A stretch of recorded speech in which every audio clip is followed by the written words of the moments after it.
Hello, today we are going to talk about self-talk. Self-talk is, what you think when you're in silence and by yourself, or sometimes also surrounded by people, and you start like, look at that fucker.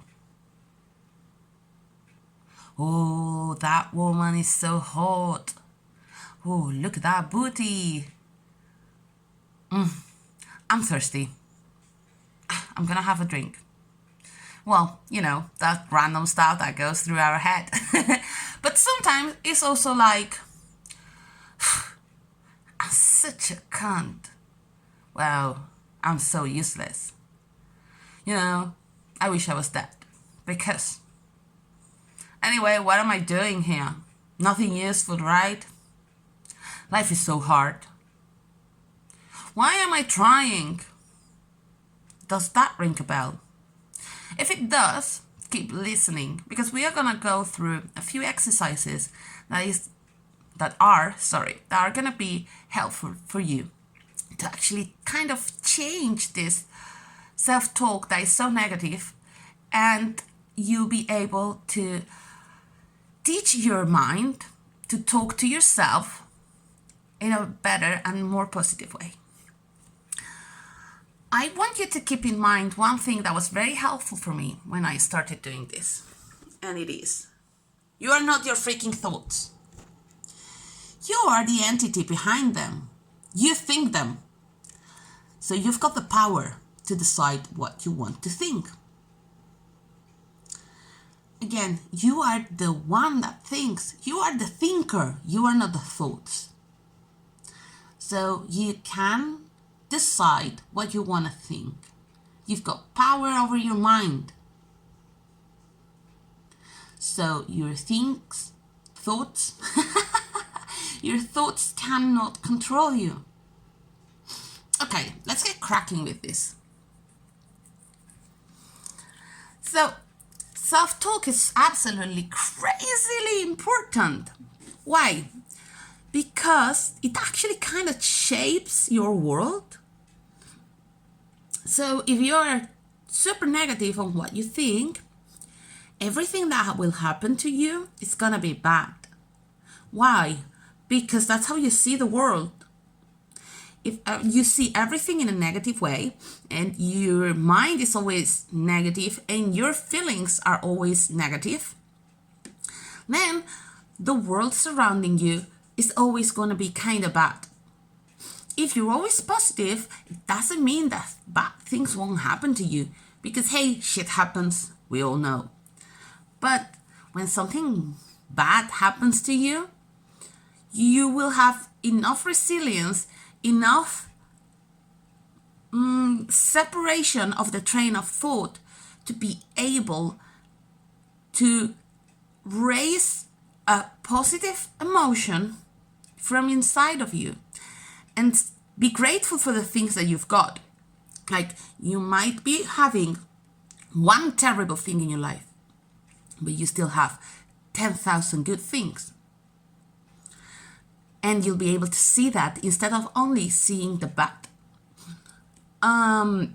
So self-talk is literally, well, positive self-talk, is... I woke up earlier today. It's literally life-changing. How can you change your self-talk? Well, first of all, I'm not gonna lie to you. It's called practice. Practice, practice, practice, practice, practice. But also, you need to step back, breathe in, and give yourself credit when you try. Okay? By that I mean, it's gonna be difficult. And you cannot, you cannot bash yourself, or you cannot be mad at yourself when a negative thought comes, or when you are criticizing yourself. When you are practicing and it starts going well and you're mostly unicorns, rainbows, and flowers, and then something bad happens, and you get pissed, and you call yourself a cunt. You cannot let that grow in a giant snowball. You cannot let that become oh, I call myself a cunt, so I am evil. Oh, I hate me. Oh, I want to die. I don't know, I just made this up, okay? No, it's okay. It's okay. You just acknowledge and move on. And you say, well, you're making it look so easy, and I know it's not. I know it's not. I mean, you might see me so cheery and happy, but I've been in a super deep depression. Now it probably is like 8 years ago, 10 years ago. But I was depressed level. I couldn't even leave my bed. I've been like in bed for weeks in a row. My mom had to actually throw water at me so I would move from the bed because it was wet. Imagine that. I was so fucking bad that, well, I obviously wanted to die because I thought I was useless and that I was just, using oxygen that other people could use instead of me. Now I think about it and I'm like, how could I think that? Well, I know why, because I was definitely so depressed. I was in such a bad place. But back then I didn't even have these techniques. I actually found them, so I was super depressed 10 years ago and I got all these techniques about 8 years ago. So I know they work because I've used them in me. And even sometimes now, because depression is an illness that it doesn't go away. So when I am in a really bad place, those terrible thoughts come back sometimes. And when oh my gosh, I'd be better dead comes back to me, I just realize, what? Wait, what? I wouldn't be better dead. A lot of people would miss me. But first, I do have that terrible thought. It comes to me. Something bad has happened, or I'm usually pushing. What did you say, woman?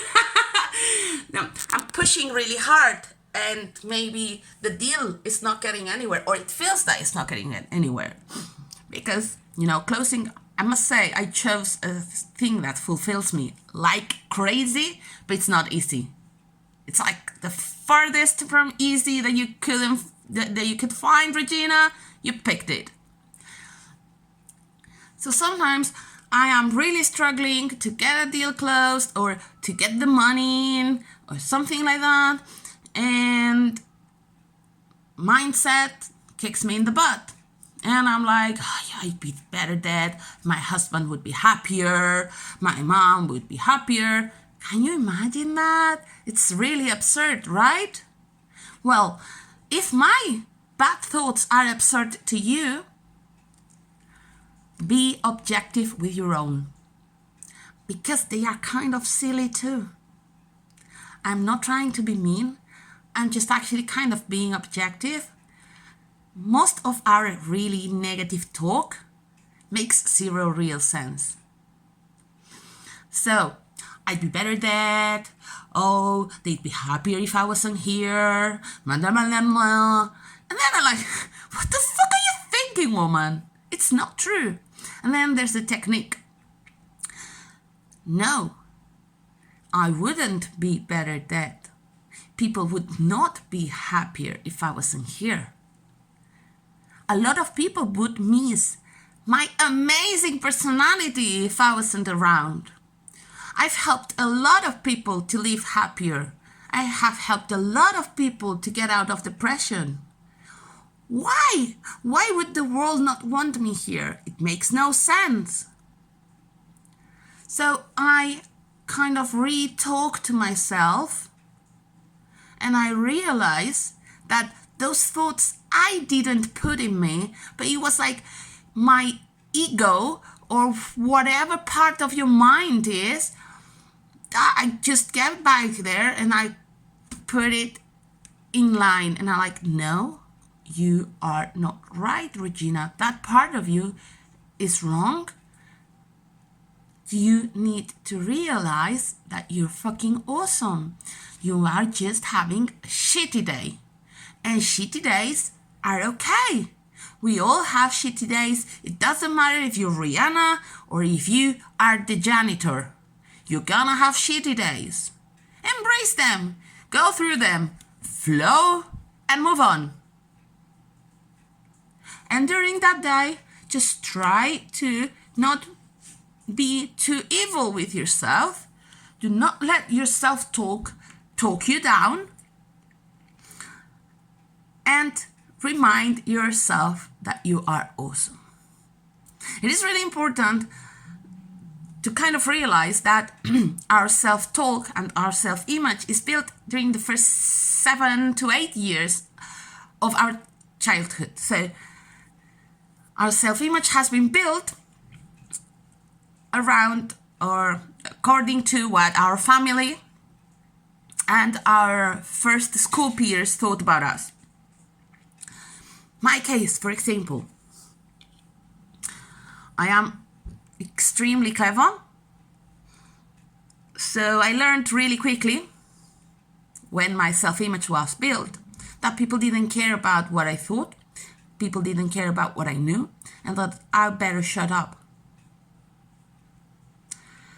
It took me so long to get over that, and I am still working on it. Like when I built the program, the Super Success program, I still thought that people actually didn't want me to teach them stuff because they knew better. Because that's how my self-image was built. Even if they, like, so when I was a kid, my school peers were very clear. Not only my school peers, imagine, even my teachers, because I was like 6 and all my school peers were learning how to write and I was reading books. So my teachers were very clear on stop letting us know that you are so clever, we don't care. And I was like, I'm just telling you that you misspelled that word. But okay, I'll go to the corner and I'll keep reading and I won't do anything during the whole fucking class. So my thought was nobody is gonna want me to teach them because they don't want to know if they are doing something wrong. People don't like to be criticized. People don't like other people to let them know they are doing something wrong. Which for me is weird because I've always, since I was a kid, felt like I cannot improve myself if I don't know something is wrong. But it got very imprinted on me and it's part of my self-talk, of my negative self-talk. When I am teaching or when I am telling somebody that they did something wrong, all my fears come back. Oh my God, oh my God, oh my God, oh my God, why did I tell them that? So it is a good exercise for you to analyze your self-talk, to go back to your childhood and see what were you told that you were doing wrong or that you were or that you shouldn't do, or things like that. Things that now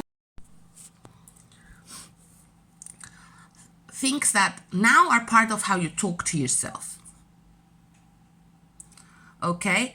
Or parents that push you too hard, or that tell you that you're dumb. I have friends, my friends are parents. Most of my school peers, now they are parents. And And I've seen some of them tell their 4 or 5-year-old, shut up, nobody cares.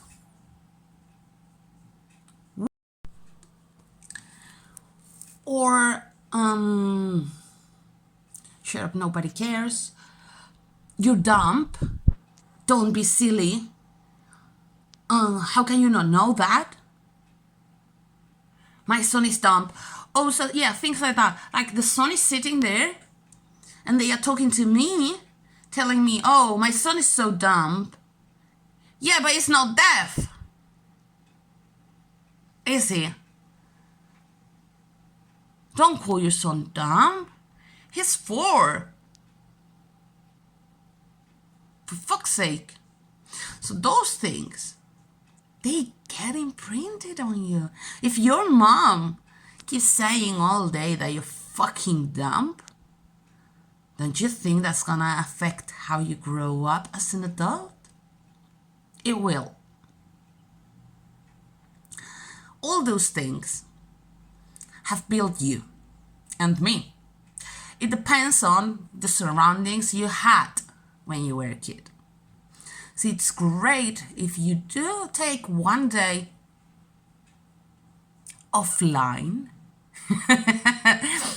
and you analyze that. I don't know, you get a tea, you go to your garden, your balcony, whatever, and you take a day for yourself. You might need to, because the first day you might have a fuck ton of social media anxiety or fear of missing out. You're not missing out shit. Everything that you need is inside of you. Okay? Life will keep happening, but nothing important happens online. Seriously. I know it sounds crazy, but taking 1 or 2 days offline from time to time is like soul healing. Well, that's not what this thingy is about. So you take a day for yourself and you explore yourself. I'm not talking about anything sexual. I mean, that's up to you, but that's not what I'm talking about. Okay? I'm talking about exploring your soul, exploring your mind. Why? Why am I obsessed on the fact that I cannot build a company? Why am I obsessed with the fact that I cannot speak languages? All those things were imprinted in your mind before you were 8. And it's all figure outable. And it's all sortable. Okay? So if you do this exercise, let me know, because I will love to know which are the results. And you will be freaking amazed on them. Thank you very much for your time, because this one has been a bit of a long video. Love you loads, and hope you have enjoyed this.